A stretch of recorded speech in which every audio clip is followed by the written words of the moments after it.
बुधवार दिनांक 5 नोव्हेंबर रोजी जेलरोड दसक चौक इथल्या सद्गुरू मंगल कार्यालयात राष्ट्रीय किसान बहुजन पार्टीची स्थानिक स्वराज्य निवडणुकीसाठी नाशिक शहर तसंच जिल्हा तालुका आढावा बैठक पक्षाचे राष्ट्रीय अध्यक्ष अरुण निटोरे यांच्या मार्गदर्शनाखाली संपूर्ण झाली। सुरुवातीला राष्ट्रीय अध्यक्ष अरुण निटोरे यांचे नाशिकच्या पुण्यनगरीत तसंच फटाक्यांच्या आतिषबाजीत जोरदार स्वागत करण्यात आलं। यानंतर दीप प्रज्वलन करून कार्यक्रमास सुरुवात केली। कार्यक्रमाचे आयोजक राष्ट्रीय कार्याध्यक्ष शालिग्राम बनसोडे, नाशिक जिल्हा निरीक्षक दीपक पगारे यांच्या हस्ते अरुण निटोरे यांचा सत्कार करण्यात आला।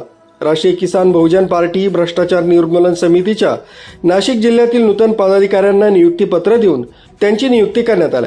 यावेळी बोलताना राष्ट्रीय किसान बहुजन पार्टीचे अध्यक्ष अरुण निटोरे यांनी सांगितलं की स्थानिक स्वराज्य निवडणुकीत पक्ष हा आपले उमेदवार ताकदीनं उभे करणार आहेत। त्याचबरोबर शेतकरी, कष्टकरी, कामगार, आदिवासी, बहुजन वर्गासाठी राष्ट्रीय किसान बहुजन पार्टी सतत काम करत असते। मंत्रालयात कुठलंही काम असो पक्षाला कळवा, तुमचं काम पूर्ण होईल असं प्रतिपादन त्यांनी यावेळी केलं। यावेळी प्रदेश प्रभारी भिका गांगुर्डे, नाशिक निरीक्षक दीपक पगारे, शहराध्यक्ष किरण निमसे, प्रदेश कार्याध्यक्ष अनिल गाडेकर, महिला प्रदेशाध्यक्षा मंदाकिनी गायकवाड, उत्तर महाराष्ट्र अध्यक्ष विश्वनाथ होलीन, जिल्हाध्यक्ष ग्रामीण भाऊसाहेब जगताप, शहर जिल्हाध्यक्ष मिलिंद निकम, युवा जिल्हाध्यक्ष अजय बनसोडे, शहर कार्याध्यक्ष सागर भंडारे, पिंपळगाव तालुकाध्यक्ष गणेश खेडकर, कार्याध्यक्ष राजन दिवर, शहर सचिव विश्वास हांडोरे, नाशिक शहर कार्याध्यक्ष सचिन देशमुख, उपाध्यक्ष संदीप गांगुर्डे, कला संस्कृती प्रदेशाध्यक्ष आनंद वाघ, शहर सचिव अनिल चव्हाणके, अपंग संघटनेचे अध्यक्ष राजाभाऊ शहाणे, शहर उपाध्यक्ष किरण गांगुर्डे, जिल्हा सल्लागार गणेश आपार, जिल्हा संघटक शिवाजी थोरमिसे, महिला जिल्हा अध्यक्षा नुसरत शेख, जिल्हा सचिव सलीम शेख, बाळू घोरपडे, बोराडे दादा, जिल्हा कार्याध्यक्ष प्रमोद भुजबळ, वाहतूक अध्यक्ष कुलकर्णी, संजू गोसावी, दिनेश गायकवाड, अनिल निकम, भ्रष्टाचार निर्मूलन समिती प्रदेशाध्यक्षा जाधवताई, महिला जिल्हाध्यक्षा बोरसेताई, अर्चना गायकवाड, महिला शहर उपाध्यक्षा सुषमा पगारे, सुभाष पवार, अनुसूचित जाती जमाती अध्यक्ष रवी खरण खांबे, जिल्हाध्यक्ष सीना गाडेकर, सिन्नर तालुकाध्यक्ष मनीषा कराड, सिन्नर तालुका उपाध्यक्ष संदीप वाघमारे, नाशिक शहराध्यक्ष रावसाहेब गायकवाड आदी पदाधिकारी तसंच कार्यकर्ते मोठ्या संख्येने उपस्थित होते। शहरामध्ये आमचे राष्ट्रीय अध्यक्ष अरुण भाऊ निटोरे आले आणि त्यांनी जे मार्गदर्शन दिले आम्हाला अतिशय सुंदर मार्गदर्शन दिले आणि आज जाहीर बी केलं का कार्यकर्ता वंचित नाही राहिला पाहिजे, त्यांच्यावर अन्याय झाला त्यासाठी मदत करणारे आणि कार्यकर्त्यांचा इन्शुरन्स काढणारे म्हणून या कार्यक्रमाला उपस्थित झाले। आम्ही मनापासून तुमचे आभार मानतो। धन्यवाद। निवडणुकीच्या पासून आपले पक्षाचे धोरण काय?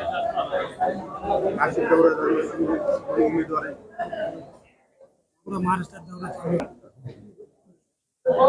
सर्वप्रथम राष्ट्रीय किसान बहुजन पार्टीच्या वतीने नाशिक शहरामध्ये सर्वांचं पक्षाच्या वतीने मी स्वागत करतो। आज जे नाशिक दौऱ्यावर आला असताना महाराष्ट्राचा दौरा चालू आहे।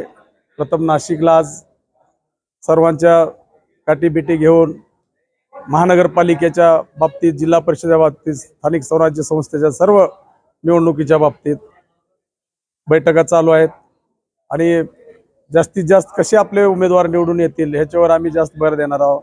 नाशिक शहराचा असेल, महाराष्ट्रात शेतकऱ्यांचा असेल, सर्व युवकांचा असेल, जे काय अडीअडचणी आहेत आदिवासी सर्व समाजाच्या सोबत घेऊन सर्वांचा विकास करण्यासाठी राष्ट्रीय किसान बहुजन पार्टी मैदानात उतरलेली आहे। कर्जमाफीचा विषय असेल, सर्व जे काय विषय प्रलंबित आहेत त्या विषयाच्या बाबतीत आपण सगळं काम करण्याच्या ध्येय धोरण समोर ठेवून आमच्या बरेच जाहीरनाम्यामध्ये बी दिलेलं आहे। त्या जाहीरनाम्याच्या पद्धतीने आम्ही सगळ्या सोडवायचं काम आम्ही करणार आहोत। गोरगरिबांना घरं मिळाली पाहिजे, शेतकऱ्यांना कर्जमाफी झालं पाहिजे, शहरामधले जे काही रस्ते आहेत हे सुधारले पाहिजे, शेतकऱ्यांना शेत रस्ते मिळत नाहीत ते रस्ते तयार झाले पाहिजे, शेताला रस्ता शिल्लक राहिलेला नाही, पुन्हा गरिबांना घर मिळत नाही, त्याला घर आहे तर त्याला पैसे मिळत नाही, जागा नसतो, ज्याला जागाच आहे तर त्याला काहीच भेटत नाही, अशा आणि राजकारण केलं जातं। नाशिक शहरामध्ये जे काय सत्ताधारी लोकांनी जी गुंडागर्दी चालू केलेली आहे त्या गुंडागर्दीला राष्ट्रीय किसान बहुजन पार्टी आळा घातल्याशिवाय राहणार नाही आणि गुंडागर्दी चालू देणार नाही। आता सगळी टीम आपली मैदानात उतरत आहे आणि जर कोणी गोरगरिबावर अन्याय करत असेल तर त्याला सोडणार नाही. मुख्य संचालक रवींद्र जाधव, लोकराज्य न्यूज, नाशिक रोड.